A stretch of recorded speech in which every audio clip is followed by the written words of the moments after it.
still has the collegiate record, airing the Olympic champion in 1988, as we look to Sam Austin, the sophomore from Florida. Florida with 2 qualifiers into this men's 800-meter final. Sam Austin, the fastest collegian so far this year with 1:46.06 just a few weeks ago on this track. Also the freshman phenom to watch from Georgia, Will SUMNER. 8 runners in this final. 6 on the inside sector, 2 on the outside sector. A little early trouble there for Will SUMNER trying to break through in the qualifying heats. He let up with about 50 meters to go. He had gone out to a commanding lead, and Coach Carroll at Georgia said that bit of a freshman moment from him, letting up just a little bit too easy. So one of those, and we're seeing contact on the track. One of the Ole Miss athletes down, gets back up trying to get himself back into the pack, but you're seeing LSU go 1 and 2 straight up to the front. Sumner in third, but it's all LSU up front. Parker MCBRIDE and Alex Sellis. Great first day from LSU. They got all of their middle distance and distance runners through. Houston Franks said you gotta treat these as 2-day finals. It's not a qualifier and a final. So seeing the Tigers get up there to the front, but Will SUMNER looks like he is in great position. Just a couple weeks ago, took down Georgia's 13-year-old 800-meter school record, running 1:47.28. He also ran a 1:15.600 in Albuquerque, where the national championships will be in 2 weeks. 53.5 for the first 400 as they get to the bell. And Sam Austin now into the lead over Parker MCBRIDE. Does Sumner have a response to that?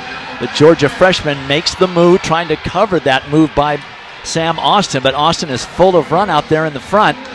But Sumner is coming up on his shoulder as they go into the finishing stretch. The freshman, Will SUMNER, has a head of steam. He's going to win that title in his very first championship final.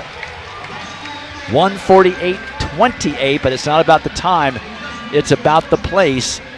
And the freshman runs a smart race and takes it down in the last 50 meters. One of the most highly sought after high school talents last year, a Georgia product, stays in his home state to run for the Bulldogs. That is what Carroll Smith-Gilbert has been trying to do, keep that great talent in state. You're seeing Sam Austin, that big, bold move he made to get to the front. He was third at last year's championship, makes that aggressive move, trying to go for the win, but Will SUMNER taps in enough in the tank, looks at that great arm movement, driving the knees, powering down that finishing stretch to get the victory with Sam Austin of Florida, the runner-up finish. So Sumner wins it with 1:48.28 over Sam Austin, and Baylor FRANKLIN finishing third. And for his first of, I'm sure, many championship interviews, he is downstairs with John. That's right, Dwight, and I'm lucky enough to have the first one, Will SUMNER. You're supposed to have experience in these things. We're supposed to have won a lot of races. We're supposed to have been in championship level competition. How'd you pull this off? Well, I've just been trusting my training, trusting my coach, all the work that I put in, knowing that I was capable of doing this. Just had to stick to the plan and execute. So what was the plan? Just to go out, get ahead of the guys in my alley, and then just stay in position and wait. And when the time to go came, just go, and that's what I did. We've seen great jumpers at Georgia. We have seen great sprinters at Georgia. We've seen great multis at Georgia. We've got now a really outstanding middle distance runner. Why'd you pick to come run for Coach Carroll? Well, I love the team. I love the culture that Coach Carroll was bringing in.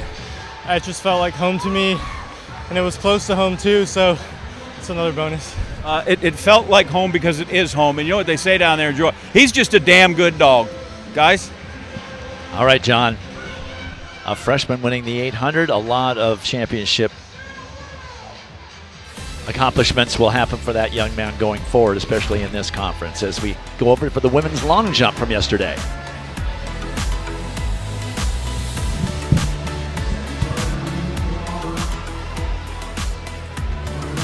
That's Anthea Charlton, 21.5 1/4 for a personal